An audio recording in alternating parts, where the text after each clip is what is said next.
సాయినాథాయ నమః. శ్రీ సాయి సచ్చరిత్రం మొదటి అధ్యాయం. గురుదేవతా స్తుతి. బాబా గోధుమల పిండి విసిరిన కథ, దాని తత్వం. పూర్వ సంప్రదాయానుసారము హెమాట్ పంతు శ్రీ సాయి సచ్చరిత్ర గ్రంథమును గురుదేవతా స్తుతితో ప్రారంభించుచున్నారు. ప్రప్రథమమున విఘ్నేశ్వరుని స్మరించుచు ఆటంకములను తొలగించి ఈ గ్రంథము జయప్రదముగా సాగునట్లు వేడుకొనుచు శ్రీ సాయినాథుడే సాక్షాత్ శ్రీ గణేశుడని చెప్పుచున్నారు. పిమ్మట శ్రీ సరస్వతీదేవిని స్మరించి ఆమె తనని గ్రంథరచనకు పురుగొల్పినందులకు నమస్కరించుచు శ్రీ సాయియే సరస్వతీ స్వరూపులై తమ కథను తామే గానము చేయుచున్నారని చెప్పుచున్నారు. తదుపరి సృష్టి స్థితి లయకారకులకు బ్రహ్మ విష్ణు మహేశ్వరులను ప్రార్థించి శ్రీ సాయియే త్రిమూర్తియాత్మక స్వరూపులనియు సమర్థ సద్గురువులనియు వారు మనలను సంసారమును నదిని దాటించగలరనియు చెప్పుచున్నారు. తరువాత తమ గృహదేవతయకు నారాయణాదినాథునకు నమస్కరించి వారు కొంకణ దేశములో వెలసిరనియు ఆ భూమి పరశురాముడు సముద్రము నుండి సంపాదించినదనియు చెప్పుచు వారి వంశ మూల పురుషుని స్తోత్రము చేసిరి. అటు పిమ్మట వారి గోత్ర ఋషియకు భరద్వాజముని స్మరించాను. అంతేకాక యాజ్ఞవల్క్యుడు, భృగుడు, పరాశరుడు, నారదుడు, సనక సనందనాథులు, సనత్కుమారుడు, శుకుడు, శౌనకుడు, విశ్వామిత్రుడు, వశిష్ఠుడు, వాల్మీకి, వామదేవుడు, జైమిని, వైశంపాయనుడు, నవయోగీంద్రుడు మొదలగు పలువురు మునులను, నివృత్తి, జ్ఞానదేవు, సోపాను, ముక్తాబాయి, జనార్దనుడు, ఏకనాథుడు, నామదేవుడు, తుకారాం, కాన్హ, నరహరి తదితర అర్వాచీన యోగేశ్వరులను కూడా ప్రార్థించాను. తరువాత తన పితామహుడైన సదాశివునకు, తండ్రి రఘునాథునకు, కన్న తల్లికి, చిన్నతనము నుండి పెంచి పెద్ద చేసిన మేనత్తకు, తన జ్యేష్ఠ సోదరునకు నమస్కరించాను. అటుపైన పాఠకులకు నమస్కరించి తన గ్రంథమును ఏకాగ్ర చిత్తముతో పారాయణ చేయుడని ప్రార్థించాను.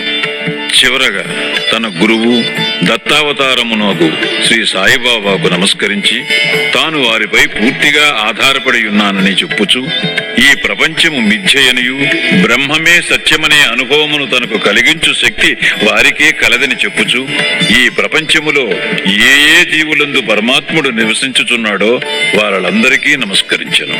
పరాశరుడు, వ్యాసుడు, శాండిల్యుడు మొదలుగా గల వారులు చెప్పిన భక్తి మార్గములను పొగడి వర్ణించిన పిమ్మట హెమాట్ పంతు ఈ క్రింది కథను చెప్పుటకు ప్రారంభించెను. 1910వ సంవత్సరం తదుపరి ఒకనాటి ఉదయమున నేను షిరిడీ మసీదులోనున్న శ్రీ సాయిబాబా దర్శనము కొరకు వెళ్లితిని. అప్పుడు జరిగిన ఈ క్రింది విషయమును గమనించి మిక్కిలి ఆశ్చర్యపడితిని. బాబా ముఖ ప్రక్షాళనము గావించుకుని గోధుమలు విసురుటకు సంసిద్ధుడకు చుండెను. వారు నేలపై గోనెపరిచి దానిపై తిరుగులు ఉంచిరి. చేటలో కొన్ని గోధుమలు పోసుకొని కఫనీ చేతులు పైకి మడచి పిరికెడు చొప్పున గోధుమలు వేయిచు విసరసాగిరి. అది చూచి నాలో నేను, ఈ గోధుమ పిండిని బాబా ఏమి చేయును? ఆయనెందులకు గోధుమలు విసరచుండెను? వారు భిక్షాటనముచే జీవించువారే, వారికి గోధుమ పిండితోనేమి నిమిత్తము? వారికి పిండి నిల్వ చేయవలసిన అగత్యము లేదే అని చింతించి తిని అచ్చటకు వచ్చిన మరికొంతమంది కూడా ఇట్లే ఆశ్చర్యమగ్నులయ్యిరి. కాని మాలో ఎవరికినీ కూడా బాబాను ప్రశ్నించుటకు ధైర్యము చాలకుండెను. ఈ సంగతి వెంటనే గ్రామములో వ్యాపించాను. ఆబాల గోపాలము ఈ వింత చర్యను చూచుటకై బాబా వద్ద గుమికూడిరి. 4 స్త్రీలు ఎటులనో సాహసించి మసీదు మెట్లెక్కి బాబాను ప్రక్కకు జరిపి వారే విసురుట ప్రారంభించింది. వారు తిరుగుల పిడిని చేత పట్టుకుని బాబా లీలలను పాడుచూ విసురుట సాగించేది. ఈ చర్యలను చూచి బాబాకు కోపం వచ్చెను. కాని వారి ప్రేమకు భక్తికి మిగుల సంతసించి చిరునవ్వు నవ్విరి. విసరునప్పుడు స్త్రీలు తమలో తామిట్లనుకొనిరి, బాబాకు ఇల్లు పిల్లలు లేరు, ఆస్తిపాస్తులు లేవు, వారిపై ఆధారపడిన వారు, ఆయన పోషించవలసిన వారు ఎవరునూ లేరు. వారు భిక్షాటనముచే జీవించేవారు కనుక వారికి రొట్టె చేసుకొనుటకు గోధుమ పిండితో నిమిత్తము లేదు. అట్టి పరిస్థితులలో బాబాకు గోధుమ పిండితో నేమి పని? బాబా మిగుల దయార్థ హృదయులగుటచే మనకి పిండిని పంచిపెట్టును కాబోలు. ఈ విధముగా మనమున వేర్వేరు విధములు చింతించుచు పాడుచు విసురుట ముగించి పిండిని 4 భాగములు చేసి ఒక్కొక్కరు ఒక్కొక్క భాగమును తీసుకునిచుండిరి. అంతవరకు శాంతముగా గమనించుచున్న బాబా లేచి కోపముతో వారిని తిట్టుచూ ఇట్లనెను, ఓ వనితలారా, మీకు పిచ్చి పట్టినదా ఏమి?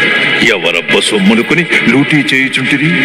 మీ వద్ద నుండి గోధుమలు వాడుకుంటున్నా ఏమి? ఏ కారణము చేత పిండిని గొంపోవుటకు యత్నించుచున్నారు? సరే, ఇట్లు చేయుడు, పిండిని తీసుకుని పోయి గ్రామపు సరిహద్దుల పైన చల్లుడు.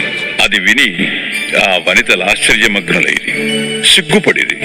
గుసగుసలాడుకొనుచు ఊరు సరిహద్దుల వద్దకు పోయి బాబా ఆజ్ఞానుసారము ఆ పిండిని చల్లిరి. నేనిదంతయు చూచి షిరిడీ ప్రజలను బాబా చర్యను గూర్చి ప్రశ్నించితిని.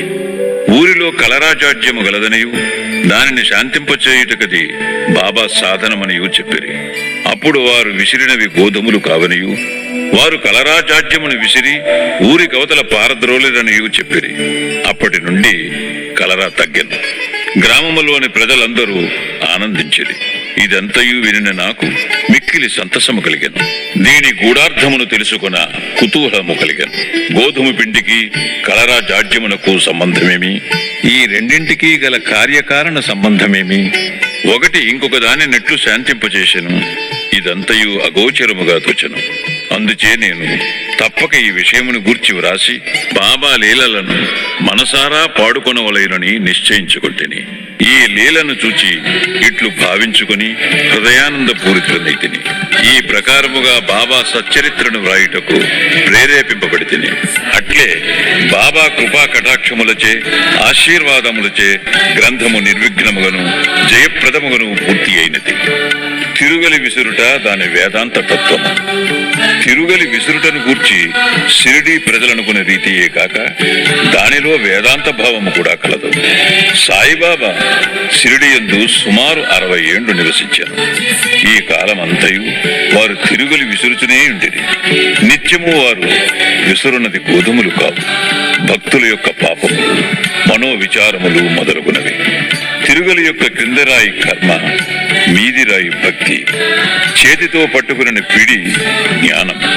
జ్ఞానోదయమునకు గాని ఆత్మ సాక్షాత్కారమునకు గాని మొట్టమొదట పాపములను కోరికలను తుడిచివేయవలెను. అటు పిమ్మట త్రిగుణరాహిత్యము పొందవలెను, అహంకారమును చంపుకొనవలెను. ఇది వినగనే కబీరు కథ జ్ఞప్తికి వచ్చును. ఒకనాడు స్త్రీ ఒకతే తిరుగలిలో ధాన్యమును వేసి విసరుచుండెను. దానిని చూచి కబీరు ఏడ్వసాగాను. నిపతి నిరంజనుడను ఒక సాధు పొంగవుడు అది చూచి కారణమడుగగా కబీరు ఇట్లు జవాబిచ్చాను, నేను కూడా ఆ ధాన్యం వలె ప్రపంచమును తిరగలలో విసరబడేదను కదా. దానికి నిపతి నిరంజనుడిట్లు బదులు చెప్పాను, భయము లేదు, తిరుగుల పిడిని గట్టిగా పట్టుకు అనగా జ్ఞానమును విడువకు. నేనెట్లు గట్టిగా పట్టియున్నాను, నీవును అట్లే చేయు. మనస్సును కేంద్రీకరించు, దూరముగా పూనీయకు. అంతరాత్మను చూచుటకు దృష్టిని అంతర్ముఖముగా నిమ్ము. నీవు తప్పక రక్షింపబడదెవు. మొదటి అధ్యాయము సంపూర్ణము. సద్గురు శ్రీ సాయినాథార్పణమస్తు. శుభం భవతు.